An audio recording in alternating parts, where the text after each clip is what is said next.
Tracy, I want to let everybody know that I'm recording now. Okay. Tracy, I want to just real quick while we're still waiting for a few more people to come on, will you share with us about doing the Tevis Cup with your son, right? And Yeah. so people get a little idea, because I think it's the least understood of who's participating in the trail are trail riders and endurance riders. So I want to give them a little Well, tiny. that or about the Colorado Trail. Her Mm-hmm. son's doing the Oh, that Colorado too. Trail. Yeah. So Yeah. give us a Yeah. little give us a little background on what goes on with that. Sure. Well, same kid.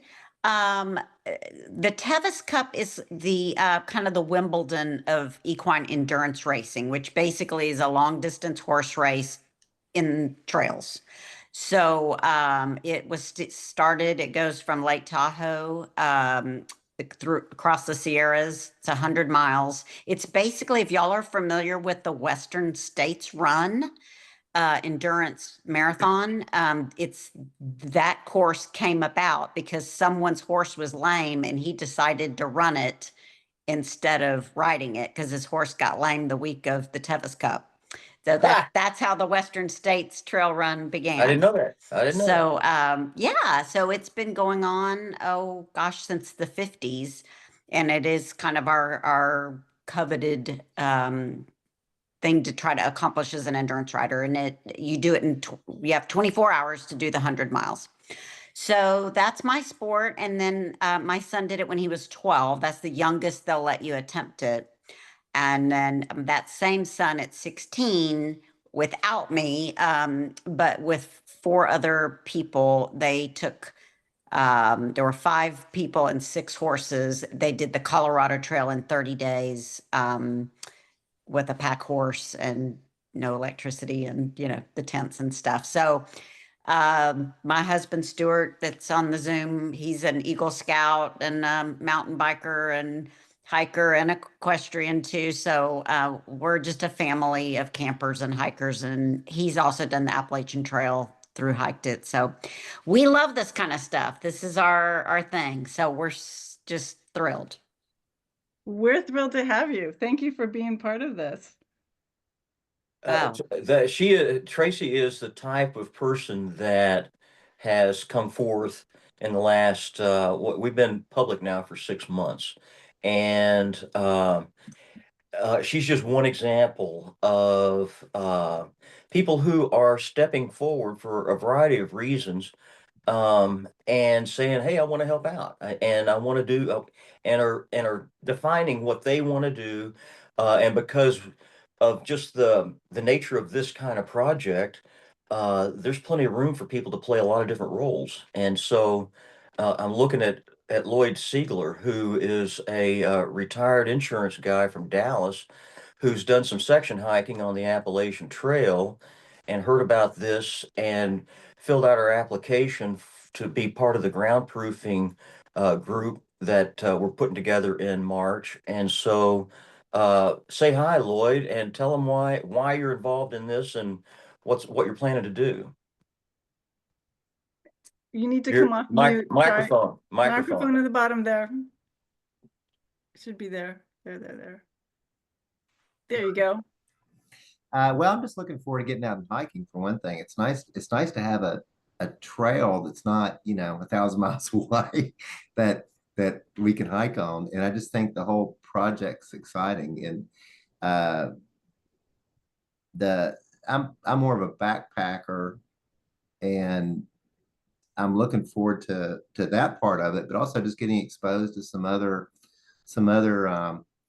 I don't know, adventures that the Cross Texas Trail might make available for me with the equestrian part of it, and certainly the biking part of it.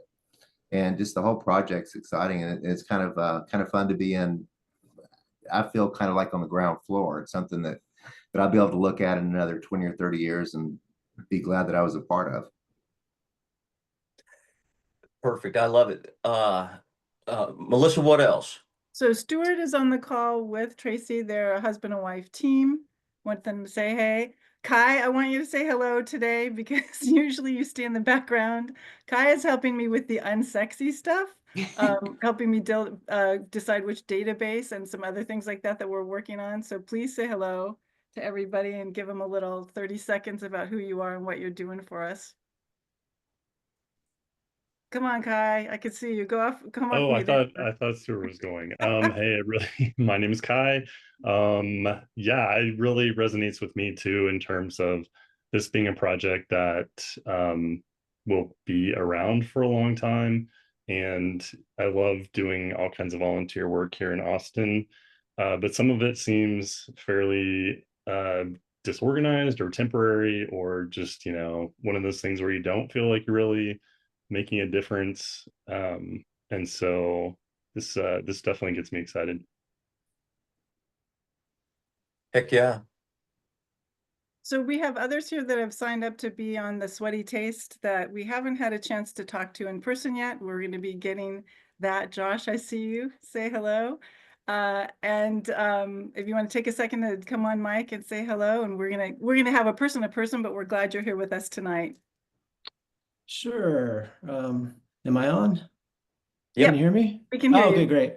Yeah, so my name is Josh. I'm a PCT section hiker, and I just think it's amazing that somebody's actually gonna make a through hiking trail through Texas. It's like something I've dreamed about. So I'm really excited to be a part of this, and yeah, can't wait to get out there. Really excited. Fantastic. That's a common story I've heard too. Brandon Jacob may be on the line, I don't know, but he's become one of our key people in this conversation. And he said, yeah, and I think he's a Triple Crowner, certainly a veteran hiker, and lives in Houston. He wants his farm, the Jacob Farm.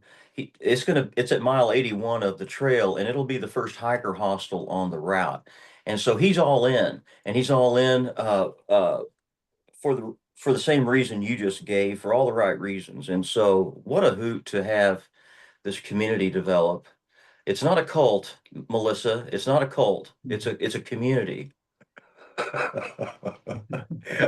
right. So you know what? Let me just do a little report where we are on this, right, Mel? And then Yeah, a little I'm report, gonna, and then we're gonna dig into some things with Moondog because he's been that's doing right, some right. exciting things. Yeah. So I'm Charlie Gandy. Thank you so much for showing up again. I see some familiar faces, and then people who are starting to get involved in this in various ways. So it's good to have the community together for an hour of conversation. Um, since a month ago when we talked, I finished more ground proofing in Vanna White, the van out west, and firming up stuff back east. Um, Brandon Jacob and I have really been focused on that first 100 miles, and we've learned a lot, and almost all of it's very positive. The fact that it's so wet out there, and the towns are the small towns that have the resupply and accommodations and so forth are all roughly 20 miles apart, and so it's easy to uh, it's easy for us to put together this first 100 miles in deep East Texas from Quicksand Creek at the Sabine River, uh, uh, basically due west to Livingston, Lake Livingston. Um, it's relatively easy to do. So that's what we're going to be focused on in March. All of this is now that we have the route and a couple of various options identified and have put it in ink on paper and started showing that to people along the way. We're coming up with an entirely new generation of ranchers who our trail is connecting with. And some of them coincidentally out and hunt. One of my daughter's friends from childhood, her family has a ranch on the Guadalupe River right outside Hunt, Texas. And those of you that know that part of the world know that is the summer camp capital of Texas, and it's one of the most beautiful spots in the state. And so it looks like we're going to have a friendly scout camp out there on the route that's going to serve as an excellent water hole, at least along that way. Um, so things are falling into place nicely for the trail for us to show it off in March. And that's where we're going with this. We did our first show and tell last week in Austin. We had about 60 people show up. It was overwhelming. You know, we had Beverly and Cobra there, who are so enthused about this. They live in Bastrop, but they just bought 35 acres on the trail in Camp Verde, I believe it is. Because they're horse people and they want to be a part of the trail story and to support hikers, bikers, and horse people on that section of the route out in the western part of the hill country. Who'd have thought? So we had all these people here at the show and tell. It's the choir. People are coming in and people with money, people with solar panel companies that want to put solar panels on the top of our shelters. You know, it truly is a crowdsourcing venture where people are coming in for all the right reasons and offering their time and their talent and their treasure. Or like I like to say and their brains and their brawn and their bucks, Mark Stein. And so we just set up the next one in San Marcos for tentative date is March the 18th. And so after we do, in March 10th is when we're going to be starting and doing the Taste of the xTex. Uh, I and Moondog Roop, who I'm about to introduce you to, and Ray Wallace and Tracy Kelly, right? Mm-hmm. And others will be taken off at 7 a.m. from the Sabine River at Quicksand Creek and heading west. And we'll have press and media types along. There's a lot of interest in this story, both at the state level and nationally. And so everybody from National Public Radio to Outside Magazine to Texas Monthly we're getting another chance to be in their focus in March. And so this is really a great chance to show the world what our vision is, with looking forward to next year being the official opening of the xTex, meaning sometime probably next fall, we'll have some big event and a grand depart where by that time we'll have water in place, at least for the first 750 miles from Louisiana to the Devil's River or something like that. We'll have had enough time to have conversations with ranchers about setting up our own water sources or using theirs and so forth between now and next fall. And so that's the idea, is to show off what we've got, because we've come from last summer. We came from an idea to a route in a computer to a route that has been ground proofed, and we're continuing to ground proof it, looking at what we've come up with and alternatives to that route. And at the same time, growing the community around that and learning from the Arizona Trail and the Pacific Crest Trail and the Arizona Appalachian Trail and others, their techniques and applying them. I have to tell you, one of the most important, in hindsight, one of the most important trails I've hiked in the last decade is the Arizona Trail, because it's on the other side of the Chihuahuan Desert. They've been dealing with water issues since they started, probably, I don't know, 17, 20 years ago. And they're bringing in the technology now to do water capture and so forth, so that they're not as dependent on volunteers providing water stashes along the way. We're in a really good place to take advantage of what they've learned and apply it to our project. And so, as you can tell, I'm a little enthused about this, and it attracts all kinds of interesting people. The guy I want to introduce you to, Moondog, I can't see you on the screen, but I've got you clearly in my mind, and I'm going to do a quick introduction here and turn it over to you. When you do a big hairy goal and make a ridiculous claim that you're going to do something such as run a trail across a state where 96% of the land is privately owned and nobody wants you to do that, when you stick your neck out like that, you attract interesting people. And one of those is Moondog Roop. Moondog is, I believe, 38 years old. He lives in Madrid, New Mexico, which is basically between Albuquerque and Santa Fe. He's an adventurer. He's a pioneer in the concept of through skating, meaning he'll be taking his skateboard, leaving with us on March the 10th at Quicksand Creek, and alternately hiking and skateboarding the route to New Mexico. And normally I wouldn't encourage anybody to do this, but Moondog showed up with a resume that makes me think that maybe I know he's crazy enough to do it, and he appears to have the skills and the resume to do it. He has ridden his skateboard around the perimeter of Puerto Rico, and if you know anything about those kinds of that's a lot of up and down, in and out, not a lot of flat beaches. And he has also ridden at the 1,000+ miles of the Florida Trail that basically runs north-south through Florida. And so he's done this, and he's been interviewed by sort of the brain trust of the hiking community.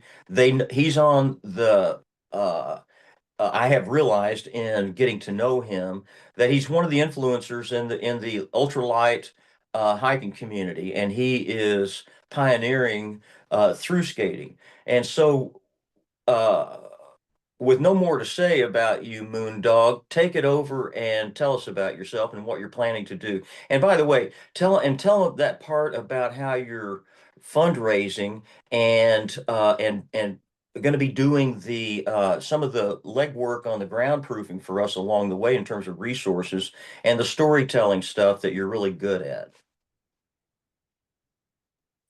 All right. Thank you for that great introduction. Uh, so basically, over the years, I started doing what's called through skating. I started out as an ultralight hiker and just started along the way bringing a skateboard with me for the road sections, and then kind of just started liking that better. And so from after doing the Florida Trail, we set out and did the whole state of New Mexico from literally the Mexico border up to the Colorado border. And I did it with my friend Justin, who I met just about 3 weeks earlier. And we just decided to do New Mexico on a whim. And that's probably what has provided the best experience for us because very similar terrains in which we had to figure out where water was, where food was. And from there, I've done about 2,800 plus more miles of that kind of adventuring as well as more through hiking.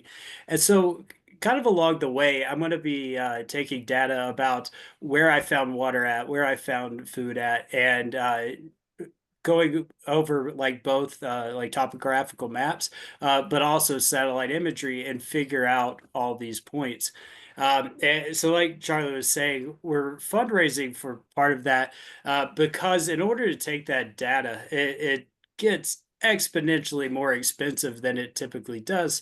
And all of my trips are self-funded. But because of that exponential amount that we need in order to take the data and do all of those things, we are fundraising for it.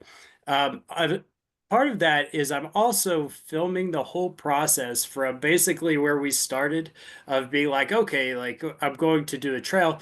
I'm filming all of the research and how we like select the gear and everything like that. And then on the trail, I'll also be filming all of that, the good times and the hardships, and how you go from just kind of like landing in the ground to making it 1,500 miles later. And so that'll be a part of all that process as well.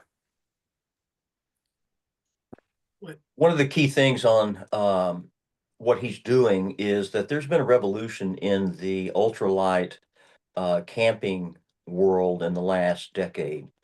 I look at the screen that I'm looking at, I see we're all in our late 20s and early 30s here, so we're still young enough to adapt. And Moondog, talk about that because I bet your base weight's probably less than 10 pounds now, and you're prepared to you've carried weight before. You know what it's going to take to make this happen, right? Correct. Yeah. So Base weight, right now I'm actually at 9.86 pounds. So I'm like teetering right on the edge. I've brought on some gear that's a little bit heavier, but it'll help me in that environment. And yeah, so typically what I do for these trips is we try to go from resupply point to resupply point, of which we carry try to never go like more than 5 days worth of food carry, because that's just astronomical weight. And so yeah, so I'll be trying to like balance like the amount of weight that I carry, both in food and water, but also with the gear. But yeah, in regards to ultralight, we are literally in like the golden era of ultralight. It's never been better. There's all these companies that are kind of giving back to the community, but also just doing all this research. And like my tent is a freestanding tent, and it weighs like 1 pound 8 ounces, which is just insane. Where, just 10 years ago, you would be hard pressed to find one under like 3.5 pounds. So yeah, there's never been a better time to do this. And then you add that kind of gear onto the skateboards and longboards, and you're even with bicycling and equestrians, it's never been better. And so in that, because I've gone through the same evolution with my pack weight, and so it's roughly the same as yours now. And so and that's without food and water. But as you can imagine now, to even if I carry another 10 pounds of food and water, I'm only at 20 pounds for my overall pack weight. Right. And so, and in fact, my packs, the ones I carry now, are really not designed to carry more than about 25 pounds. And so but that's still 15 pounds of water and food. And so the point here is that the world's changed on that, and particularly related to this kind of hiking or trekking. Um, it's really nice because you're not having to carry 50-pound pack. And in this first 100 miles, I won't be carrying more than a day's worth of food in case I want to pull up short and camp along the way. Uh, with these towns being every 20 miles, even if we camp outside town, we'll be going through it and having breakfast and picking up lunch, and maybe dinner and carrying that out with us. And so it's pretty civilized in this first phase. It's not that way all the way through, but in this first 100 miles, that's one of the nice things. And uh, there, there's more in these small towns in East Texas, as you can imagine. There's more Baptist churches than there are bait shops, and so we have lawns to camp on and hydrants to pull water out of and stuff like that. It's going to be pretty cushy in many cases out there. Again, in this first phase, and so I'm looking forward to sharing that with you. And so, Moondog, you're going to be doing what's going to be your pace, and how are you going to be communicating that out over your trip? So, pace wise, I'm going to try to go about 35 to 40 miles a day, which is pretty good for skating. Like, it's not too strenuous. It's about a good 8 to 10 hours of skating with breaks put in. Communication, I have like emergency communication, things like that. As I'm going along, I'm actually going to be uploading data into a file. And I'm actually, somebody at Far Out reached out to me and was like, oh, we could kind of teach you these things. So we're getting ready to have a meeting about that, where I kind of learned from, the best. And so they're going to teach me all of their ways. And actually, immediately they came up with better ideas than I had, and so we're kind of moving forward with that. Hey, Moondog, tell me now, and then I want to get back to Alice at Far Out. She's on the line, I believe, and we'll put her up to for a little introduction. But uh, what was I going to ask you to close on there? Um, Communicate. Are you going to communicate this? Are you going to put out stuff every week, or how are you going to? What do you anticipate doing along the way? Yeah, so my goal is to upload basically at every town that I could get to, uh, which is going to kind of depend on how fast I can go, and reception is going to be a big issue out there, both in uploading not only data but to upload like YouTube videos and things like that. And I'm actually in touch with somebody who's done this for tons of trails, and so they're kind of teaching me their ways about it as well. And so yeah, it's some minor changes in equipment, but that'll make it all happen.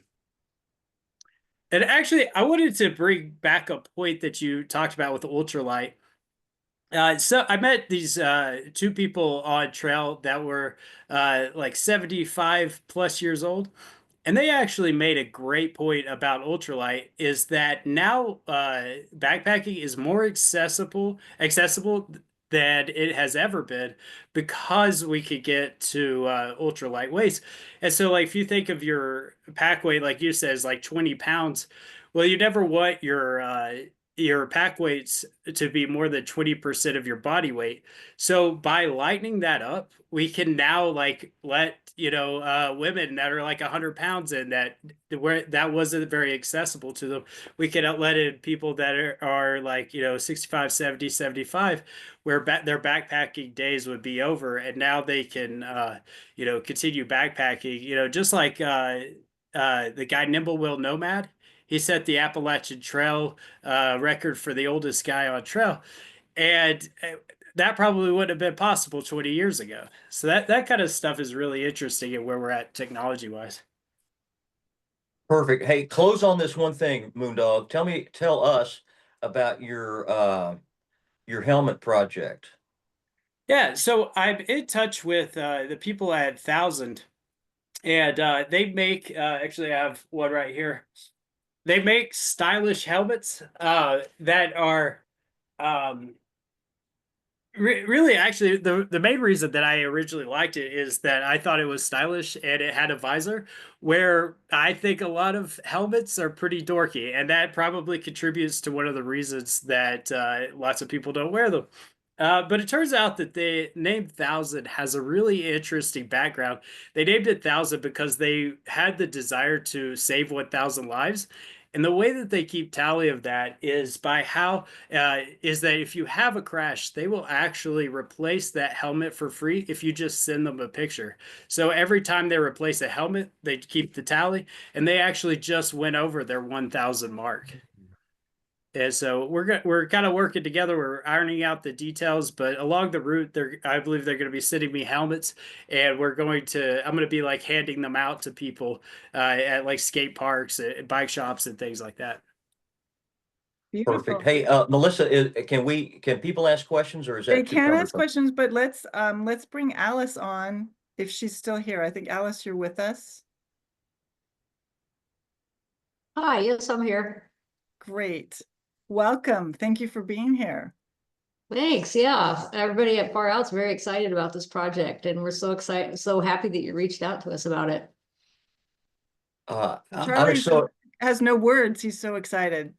Oh yeah, this is great. I wasn't sure how to reach you guys, by the way, and so and we don't need to use this forum necessarily, but tell the group who you are and how Far Out is used these days on trails like this, if you will.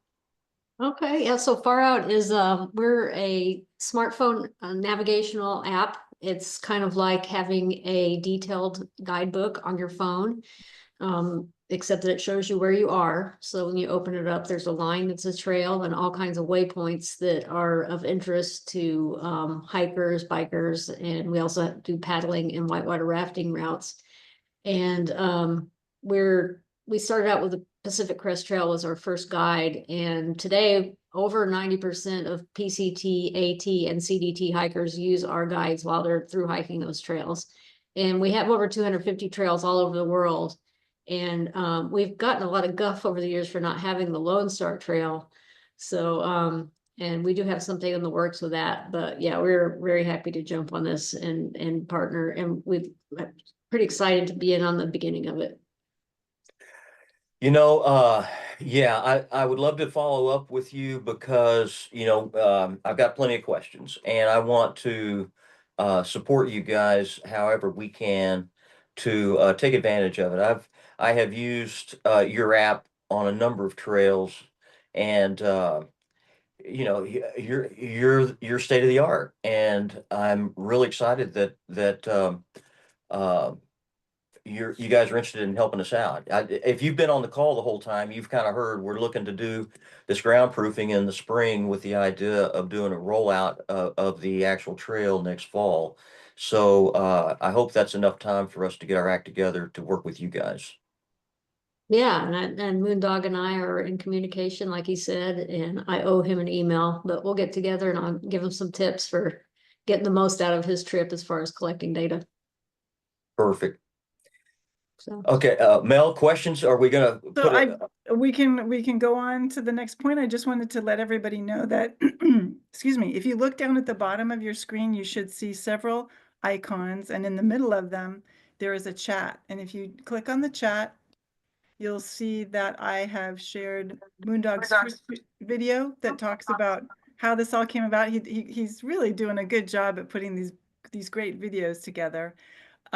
His YouTube channel, and also his crowdfunding Indiegogo campaign, which he's about halfway through raising the overall $6,000 that he wants to raise to cover all of his expenses. And as he's it's saying, pretty impressive. Let me put that it's up. very impressive. You Yeah. know, he put it up less than 2 weeks ago, and I put in some money right away because I'm convinced. And then, yeah, I believe he's right at the 3,000 mark now. And good on you, Moondog. He's got. Well, the thing is, he's got a network of people out there that believe in what he's doing, and and apparently he's an overall good guy. So people are responding. Right. And I just want to call Moondog, you're just doing such a good job with the video editing and the storytelling of the how-to. I think let's close on that. Tell them a little recap on some how-to, because there's a lot people can learn and they can get involved and get excited to participate.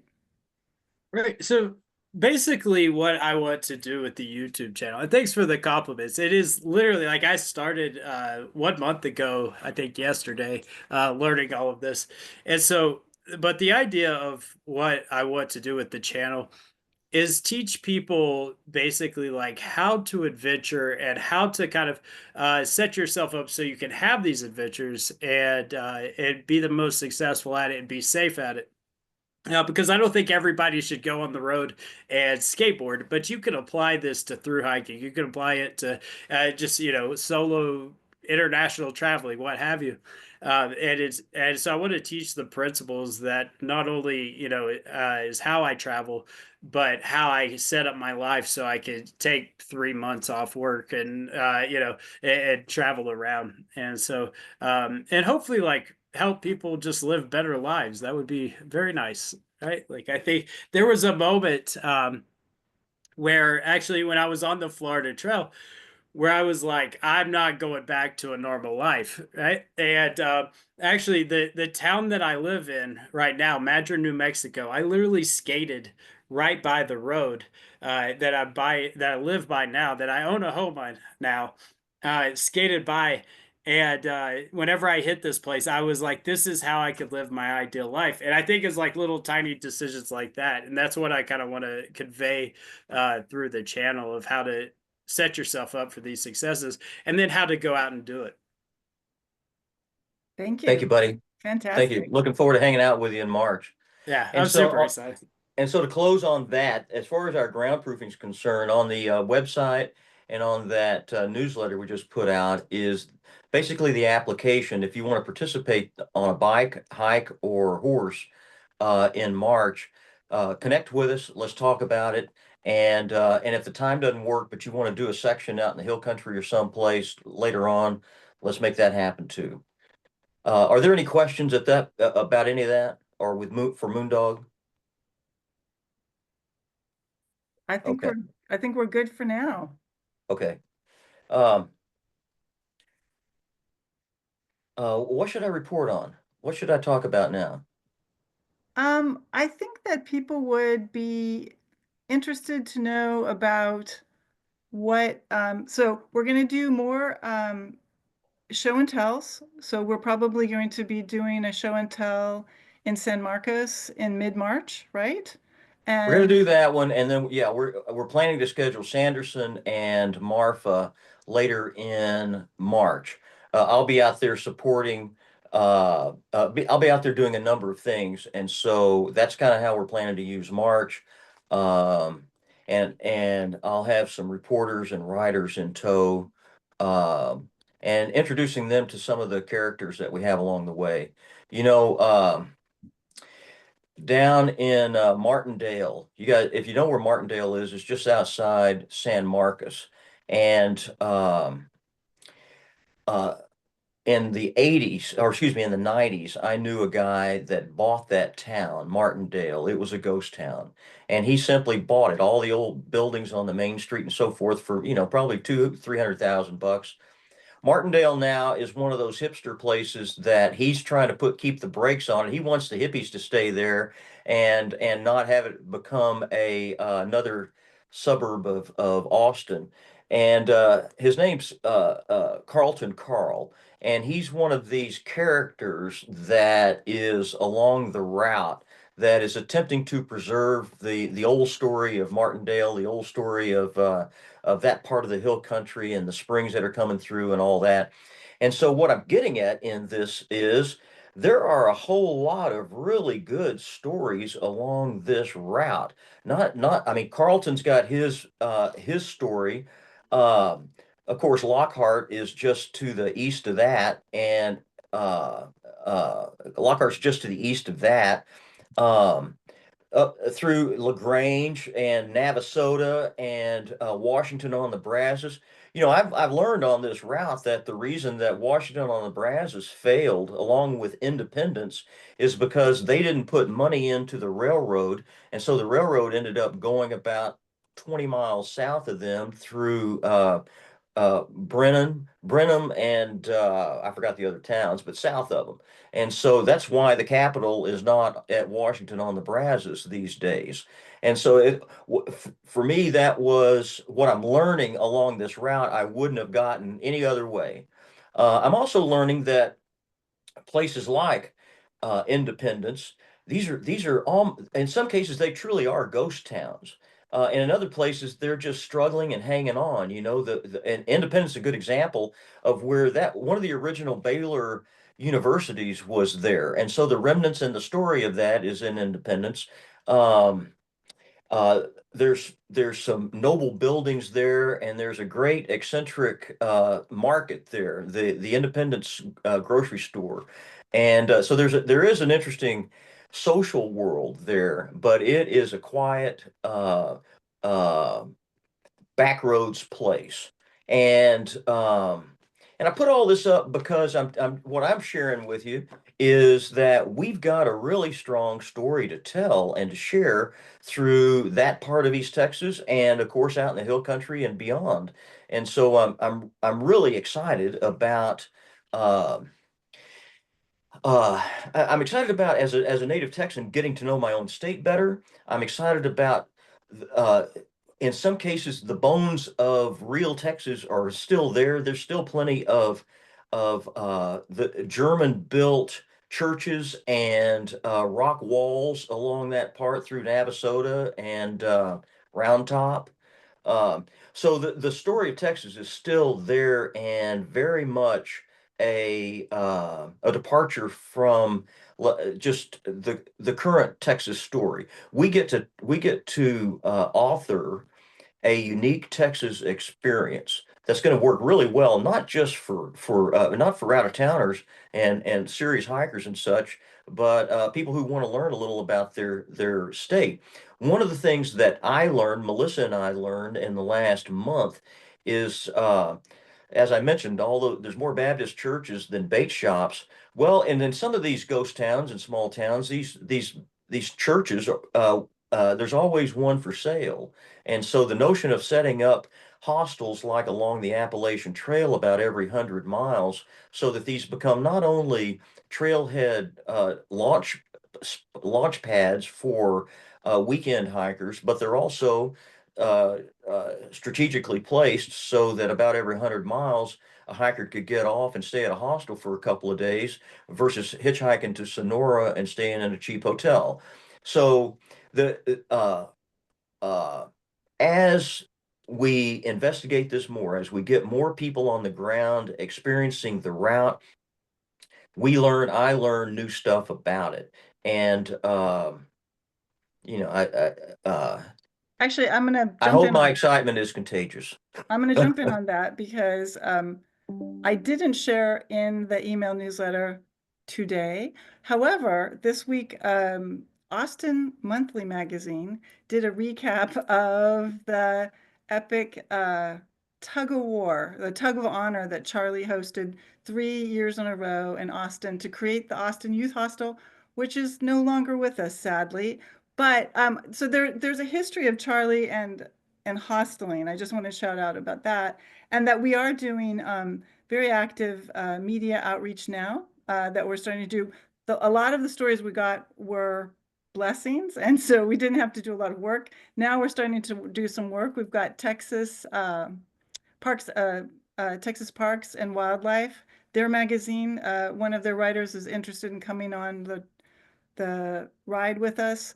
We got a Texas Public Radio story last week that their local regional editor wants to pitch or is in the process of pitching nationally. So we'll keep you guys all informed on that. And we also want to make sure that those of you that have ideas, Kai has just shared with me some ideas for television shows that we need to know about because we have this marvelous cast of characters that you all are.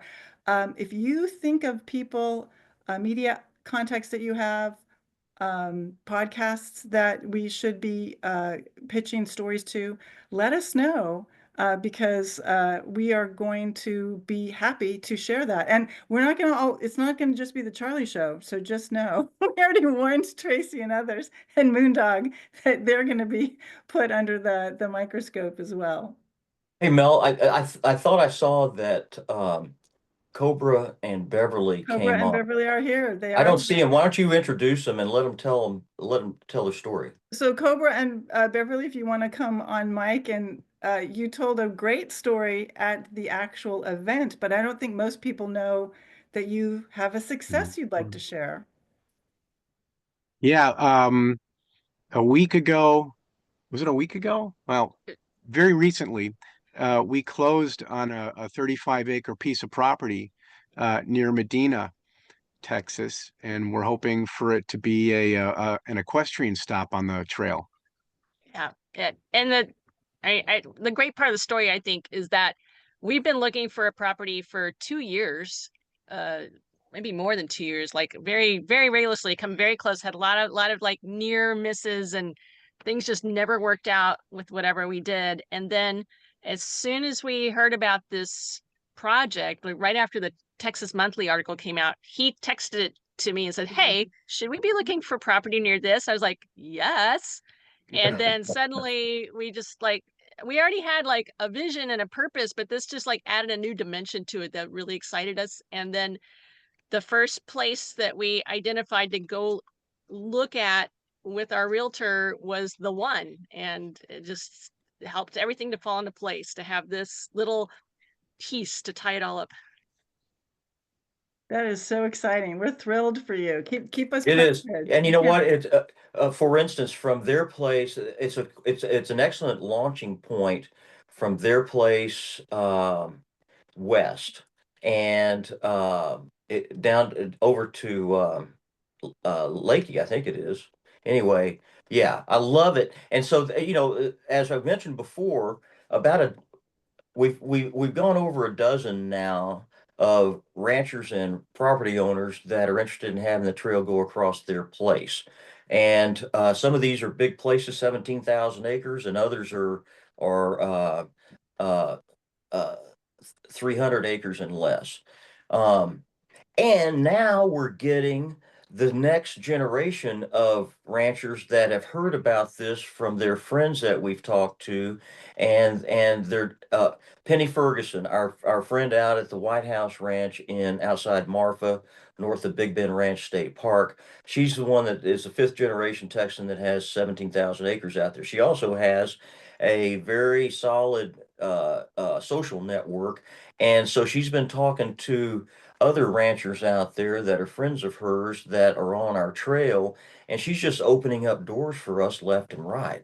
And so that's kind of exciting too. Now that we're the trail is established. We have a pretty good reputation, and we've got friends like Penny that are recommending that her friends look at this stuff. And again, she's in it for all the right reasons. If she can sell overnights at her guest house, that's great. If she can support the community, that's great. If she can tell the story of her ranch and the heritage of her family to people who are truly interested in that and are on a pilgrimage across Texas to learn about real Texas, she really likes that. And so, we're on a roll. Things are going pretty well here. Thank you, Cobra and Beverly, for being the sort of champions that that we're so excited that have been attracted by this project. So I want to mention right now that we're still getting our game on. As Charlie said, it's 6 or 7 months old. It's even kind of less than that with the website and everything. But we are so delighted with the caliber of the volunteers. We've not gotten back to everybody, to be honest with you, and we've not figured out how to utilize everybody's skills, which is why Kai is helping me figure out the database and all of that. So we thank you for your patience. If you're waiting for us to get back to you about anything, we're still learning what the best, most modern tools are to do this. And so we are going to be inviting you to be participating in Zulip and a few other things with us to be able to have easy conversations online. Those of you that are going on the Sweaty Taste, you want to be sharing information, that's going to happen. If not tomorrow, it's going to start happening early next week. And I also want to say Jerry Bischoff is here with us. So we want to welcome Jerry's here. And between Tracy and Jerry, Charlie needs to learn how to ride a horse. So Amen. Yeah, I have room to learn, right? and we will hope to learn from Moondog and others to have great video when it happens. So that's what we're looking for. So how about some questions? Does anybody have any questions or comments about what's going on for them with putting this big legacy project together? This is Mark. I have a question. Do I understand, you might have kind of said that, but like for building trails or fashioning trails and things like that, you have work parties within xTX that will work with landowners to make that happen? Our plan is to do some of that, but it's also to dip into that fund starting next February, the Texas Parks and Wildlife Fund that has those $200,000 grants for trail development projects. Our trail is uniquely qualified for a lot of that stuff. And so not only could we get grants to do for fences and gates and cattle guards and such, but if we've got a landowner that's willing to do the conditions of the grant, we can spend 200 grand cutting a trail across their ranch. And so, and then there'll be other county commissioners that want to cut trails along county roads where we're right now just on unmaintained shoulder. And so there are a lot of different approaches that we've got to that. And in the next year, that's what we'll be doing. We're not doing any of that right now. Right now, it's just we're dealing with county roads and gravel roads and Jeep trails and shoulders of county roads and highways and such like that. Almost all public right of way at this point, but it's very remote and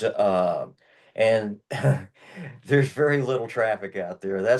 I was shocked after Christmas holidays and after hunting season finished out in the hill country and West Texas, how much quieter it is.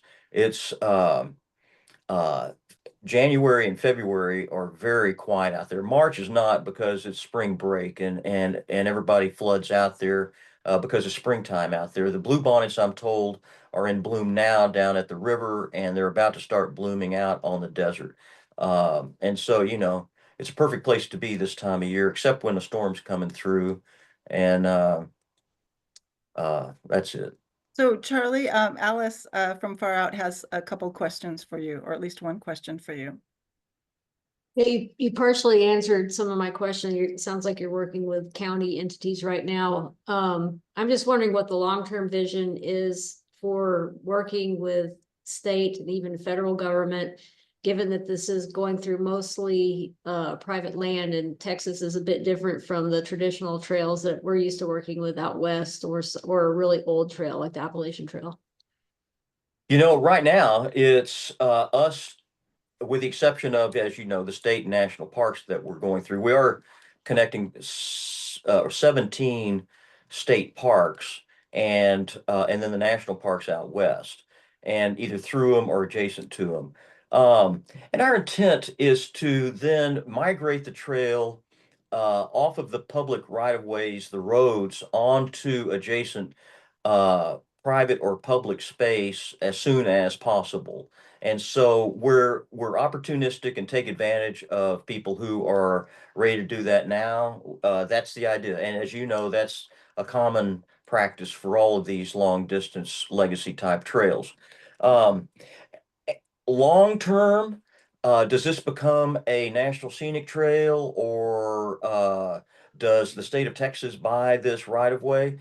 You know, that's phase 3 or 4 or 6 right now. And I don't know, and I'm not so sure that's a good approach, because we're finding such we're finding generous ranchers. We're finding people who want this to go across their route. They're not interested in selling their ranch, but they're happy to share the space, not unlike on the Arizona Trail and elsewhere. And so it's going to be functioning very much like those types of trails. Uh, It'll probably always stay a high percentage privately owned ranches. And as far as I'm concerned, that's okay. From a development standpoint, you know, they're the dictators. They get to determine what they want to do on their ranch, and we're visitors, and they can kick us off anytime they want. Again, that's not unlike what Benton McKay and others on the Appalachian Trail and others have found along the history of trails. So we deal with that. Yeah, right now the good news is we've we have enough country back roads and broad shoulders and state and local parks that we're using, that I like to think of it on a scale of sweet to skanky. And some of it is really sweet. We don't need to do anything to it right now. And there's some of it that's pretty skanky. I wouldn't want to take my horse or my bike on some of these places. And but that's the first cut. This is the rough cut, and we know where we need to make improvements. We know where the obstacles are, and those are the highest priorities. Does that answer your question, Alice? Yeah, it does. I'm just so overwhelmingly impressed that you've gotten this far in this amount of time, because I know how long it takes to make a trail. But you know what? You're right. Except Yeah. that you know, again, we're dealing with dictators. And the public process, and I haven't actually gone and talked to any that would either be hostile or a cold call. Everything I've been doing is responding to people who have either directly connected with us or connected with us through a friend. And so, as long as and so, you know, the stereotypes are breaking down is what's happening.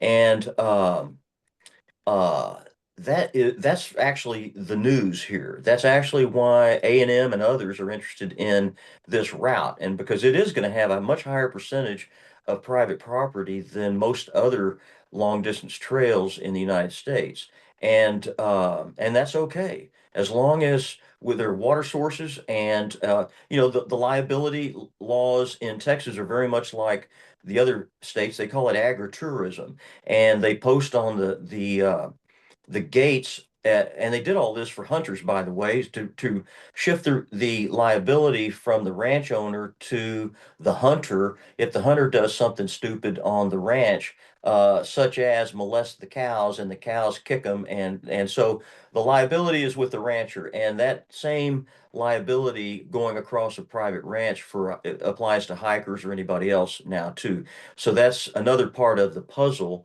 that makes the private ownership of trails easier to do than it used to be. That hunting piece is really interesting. Thank you. Oh, well, yeah. Oh, yeah. We'll set up a direct call with you, because you don't know anything of Charlie's history and why he's the person that actually knows so much about all these people, and some of his friends that you need to know about that are big land people. So he's pretty well connected, and that's why crazy this has come together so well. But the big thing has been the media. If we hadn't gotten in those 21 plus stories, it wouldn't have spread like wildfire. And we haven't even, to be frank with you, we haven't even gotten our media relations game on yet. So we are going to be extremely ambitious about getting this story out there because we had earned media from the Washington Examiner, good, I think it was, Good News Network, just stuff showing up that we did nothing. They just saw the Texas Monthly and the Fox News piece and decided to write their own pieces. So when people start getting to interview Charlie more and more, and you can see this wonderful cast of characters, we're really going to be rocking and rolling and getting the notice of people that want to have a place to hike when it's cold in other places and bike and ride their horses. Well, So at we're- Far Out, we had quite a few people forward us the Fox article, so that's how we found out about it. Oh, fantastic. That's what we love to hear. So you answered that question. Thank you so much. So we will get your information from, or if you want to leave it for me here, and we will get in touch with you and let's jump on a call very soon. So does anybody, we're about at our time and we want to keep it short and sweet. This has been fantastic. Anybody have final comments before we close out and see you next month? Hi, I'm Steve. I'm here to, and Charlie invited me. Well, I don't know. He kind of did. We have the mutual interest in intention, but I'm here for the drone shots, the B-rolls for all the media. So capturing I want to capture these events like going over to Quicksand Creek and getting y'all started. I'll be hanging, and I'm part 107 rated, so I'm legal everywhere. And so drones are registered, and looking forward to doing this, putting this and helping in the media circle, soup that we create. You know what the biggest risk is? sweet. You know what the biggest risk is on this trail? It's at least the first 100 miles is going to be mean dogs. And I'm probably going to carry some, light bear spray or something and certainly I know how to pick up a stick or a rock, but that is really, if we get off of the Sabine River and out of the Quicksand Creek without getting bit by an alligator, then it's only the dogs we need to deal with to get to the Kirbyville. So I'm glad y'all are aboard, and this is a lot of fun, as you can see. I'm looking forward to the next phase, and you know how to reach us if we need to do any follow up with you, or you've got anything you want to share with us. Connect with us through the website. Thank you all for attending. Thank you so much. Take good care. Thank you. Bye.